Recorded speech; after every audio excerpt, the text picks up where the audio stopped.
Во пресрет на Меѓународниот ден на жената, 8 март, традиционално се отвора прашањето за улогата и положбата на жената во современото општество. Иако во последниве години се забележуваат одредени позитивни промени, жените се уште не се доволно застапени во процесите на одлучување и во креирањето на општествените политики.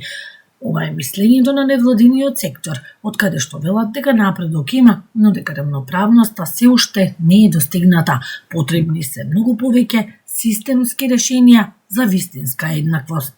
Жената треба да се слави секој ден, нејзината улога и нејзиното значење мора да бидат потенцирани во секој сегмент на општеството, 365 дена во годината, а не само на 8 март. Денешната улога на наша како жени е факт кој што мораме да го апсорбираме, дека се уште немаме доволно рамноправност и доволно застапеност и учество во општествените процеси. Радуваат многу чекорите на напредок кои што ги направивме во изминатите неколку години. Имаме председателка на државата што е апсолутно за поздравување, меѓутоа тоа е само еден чекор напред. Фемицидот и семејното насилство стануваат најсериозните проблеми во општеството. Според активистите, економската зависност и недоволната институционална поддршка често ги спречуваат жените на време да побараат помош и заштита. За фемицидот се зборува многу малку, а е доста присутен. За жал, веќе зема пандемиски размери во кои што е практично вклучено и цело семејство.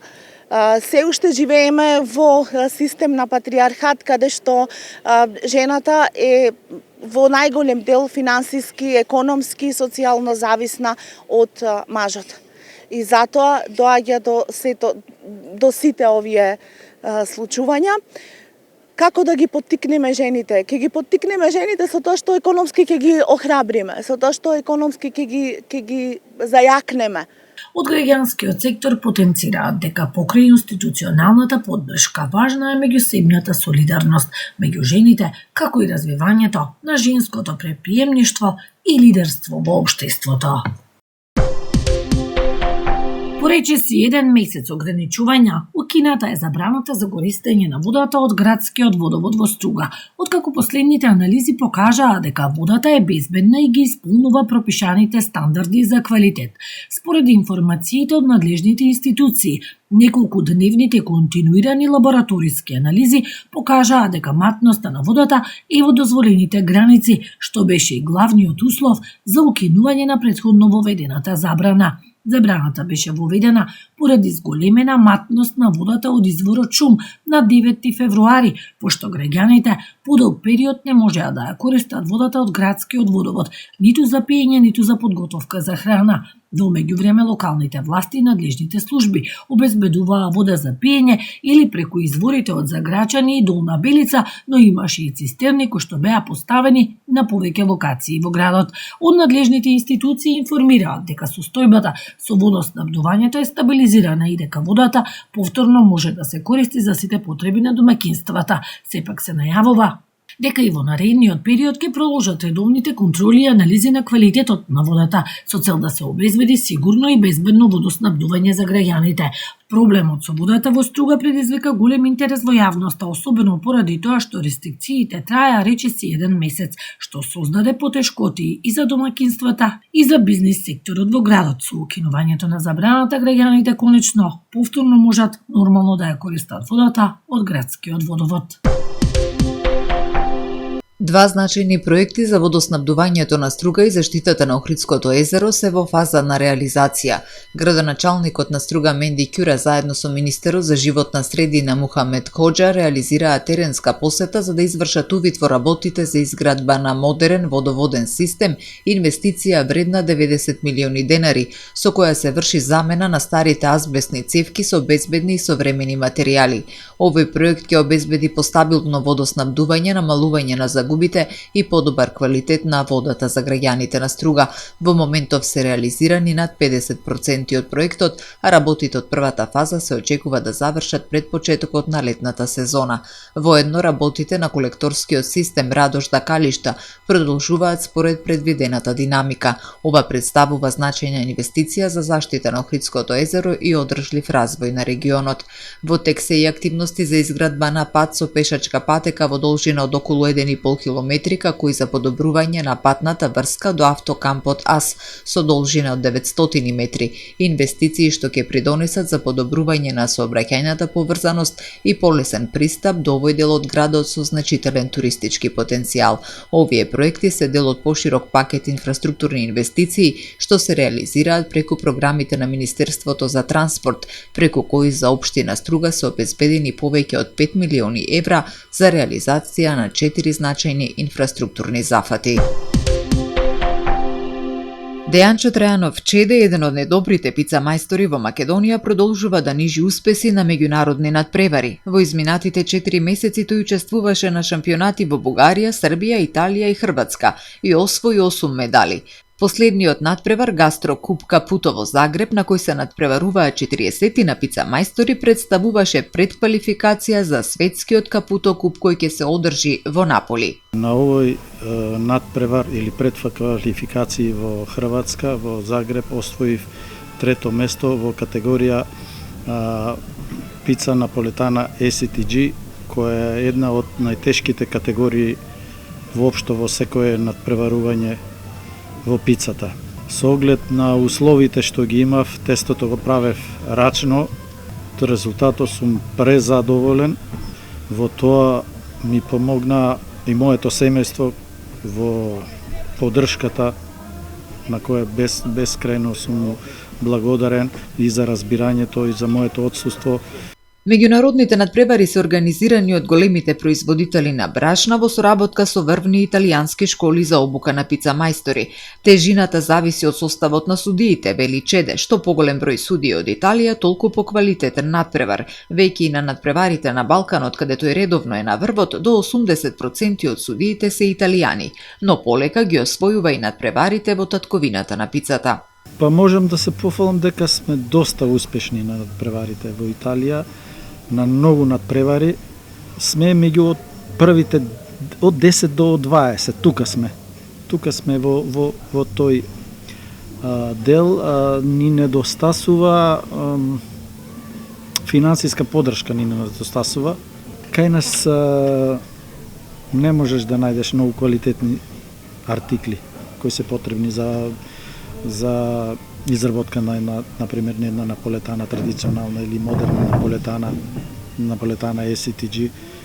Таму има строги правила, строги критериуми кај што треба да сите артикли да се со географско потекло и треба да ги набавиш. Тоа малку е тешко за нас.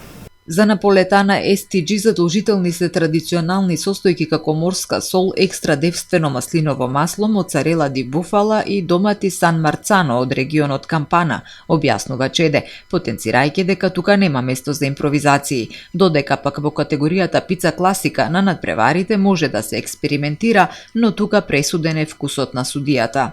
Например, учествував 2023 со чисто македонска пица, македонско брашно, освоив 12-то место од 550 надпреварачи во Јужна Италија. Тоа е баш на југо. Значи, добив добри критики. Знаеме да потребуваме ајвар, бело сирење, овчо, кравјо. После употребуваме суво месо, препржен прас и така некои традиционални сува пиперка, такви некои традиционални македонски производи за да можеме да се представиме. Еве на последното првенство во Римини имаше доста наши кои исто го имаат тој предизвик, грото што учествува во таа пица класика, употребува македонски производи, што е доста храбро. Чеде веќе 8 години ги проучува техниките за правење врвна автентична наполитанска пица со крцкава, лесна и воздушеста кора. Вештината за нејзина подготовка и рецептот не случајно се на листата на нематеријално културно наследство на УНЕСКО. Тајната е во доброто тесто, неговата ферментација и зрењето, вели Чеде, кој занаетот го печел од добри мајстори на курсеви во Италија. Во Македонија веќе има франшиза Македонија Пицајоли, која е со седиште во Кочани, на Зоран Паламаро, каде и јас сум член и сум веќе и инструктор, мастер инструктор по пица, и во наредниот период размислувам да отвориме уште една школа тука во Охрид. Почнеме да ги обучуваме младите, за да се обучуваат тие што се квалитетни, да ги задржиме тука по нашите ресторани и пицерии. Според Трајанов, Охрид како туристичко место се уште нема понуда на италијански пици направени според стандардите. Претежно се нуди пица класика, но има обиди тоа да се промени на подобро. Собствениците на пицерии и ресторани треба да инвестираат во обука на пица мајстори, во опрема како квалитетни печки и артикли, а со тоа пицата која ќе се нуди во тие објекти ќе биде поексклузивна.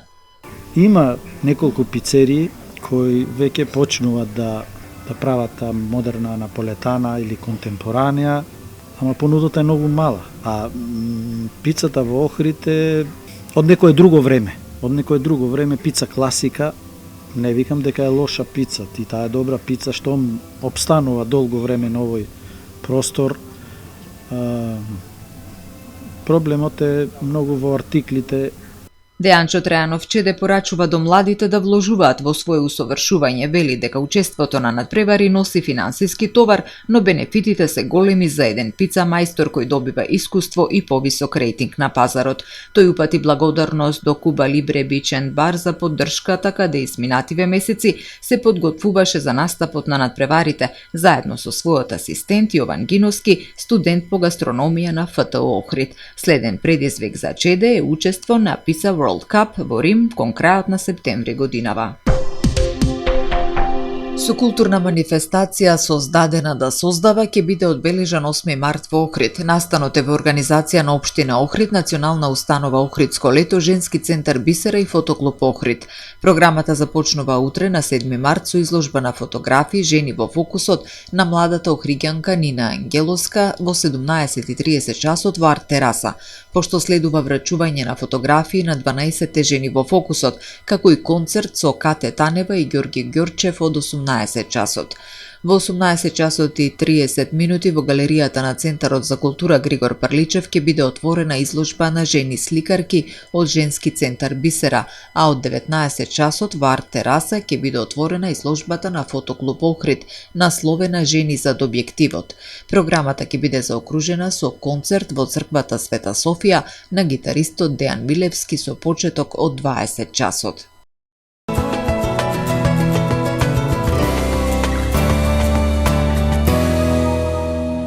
Во Охрид денеска имавме сончево време со мала до умерена локална облачност, дуваше слаб ветер од северен правец.